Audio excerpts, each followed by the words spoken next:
We are a sleeping giants. 282 million populations, 60% demography below 30 years, and football is the number one sports in Indonesia.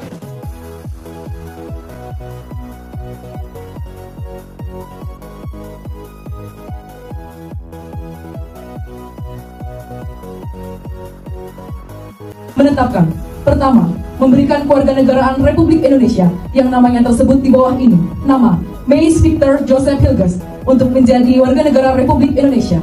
Kedua, keputusan Presiden ini mulai berlaku pada tanggal ditetapkan di Jakarta, Presiden Republik Indonesia tertanda Joko Widodo.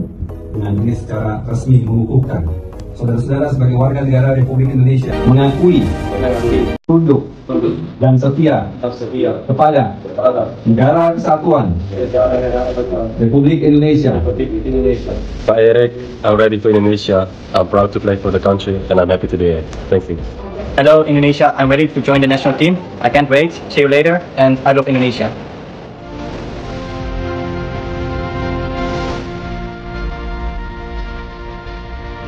I think that Indonesia in general is a sleeping giant, and that with these plans you definitely will be one of the giants, not sleeping but just a giant. Piala Dunia adalah panggung paling megah dalam dunia sepak bola, sebuah impian yang tidak hanya diidam-idamkan oleh para pemain, tetapi juga oleh para penggemar di seluruh dunia.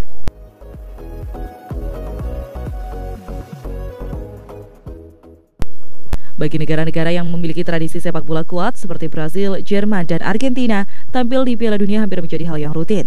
Namun bagi negara seperti Indonesia, langkah untuk tampil di turnamen akbar ini seolah masih menjadi mimpi yang sulit terwujud.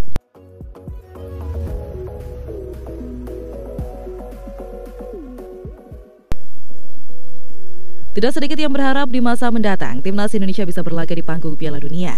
Harapan ini juga yang menjadi pertanyaan banyak orang ketika mereka bertanya kepada mendiang Abdurrahman Wahid atau Gus Dur, salah satu tokoh besar Indonesia yang juga dikenal sebagai penggemar berat sepak bola.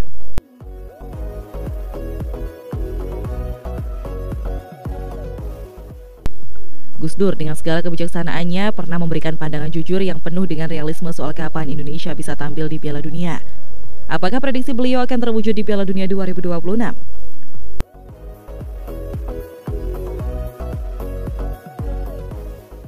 Piala Dunia terakhir yang cukup menarik perhatian Gus Dur adalah Piala Dunia 2006 yang diselenggarakan di Jerman. Sebagai seorang penggemar sepak bola, Gus Dur sering mengikuti pertandingan-pertandingan penting dan tidak jarang ditanya soal prediksi hasil pertandingan. Kala itu, Piala Dunia sudah memasuki fase penyisihan grup ketika Gus Dur mendapatkan pertanyaan dari rekan-rekannya, siapa yang akan masuk final? Dengan gaya bicara yang santai namun syarat makna, Gus Dur pun menjawab, ya pokoknya kalau nggak Argentina, Jerman, Brasil, ya Prancis. Jawab Gus Dur. Ternyata prediksi Gus Dur tidak meleset jauh. Salah satu negara yang disebutnya yakni Prancis memang berhasil mencapai final. Di partai puncak, Prancis harus mengakui keunggulan Italia lewat drama adu penalti.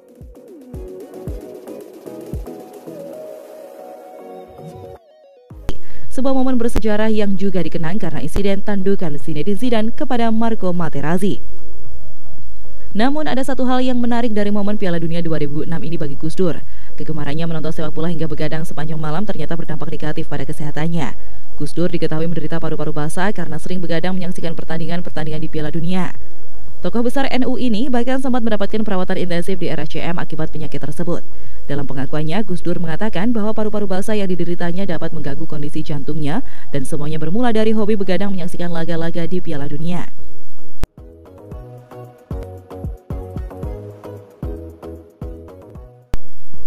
Selain diminta memprediksi siapa yang akan masuk final, pertanyaan lain yang kerap dilontarkan kepada Gus Dur adalah soal peluang timnas Indonesia berlaga di Piala Dunia.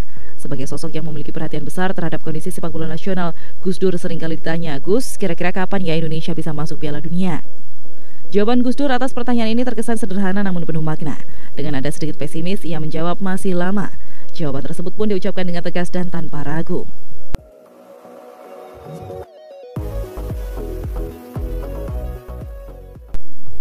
Namun yang menarik, Gus Dur tidak hanya berbicara soal waktu. Ketika ditanya mengapa Indonesia butuh waktu lama untuk bisa tampil di Piala Dunia, ia menambahkan alasan yang sangat relevan. Ya gimana lagi, PSSI-nya kayak gitu. Gimana persepak bolaan kita mau maju? Gitu aja kok repot, ungkapnya. Kini banyak yang mulai bertanya-tanya, apakah prediksi beliau akan terbukti benar di Piala Dunia 2026?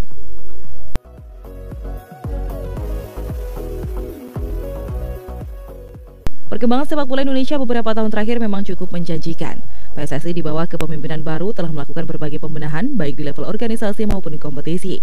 Pelatih Sinteyong juga telah membawa angin segar bagi timnas Indonesia dengan pencapaian yang positif di berbagai ajang, seperti lolos ke Piala Asia 2023 dan lolos putaran ketiga kualifikasi Piala Dunia 2026. Selain itu, generasi muda Indonesia juga menunjukkan perkembangan pesat dengan banyaknya talenta yang bermain di luar negeri. Namun di balik segala kemajuan ini, jalan untuk menuju Piala Dunia 2026 masih terjal. Persaingan di zona Asia sangat ketat dengan tim-tim kuat seperti Jepang, Arab Saudi, dan Australia yang selalu menjadi unggulan.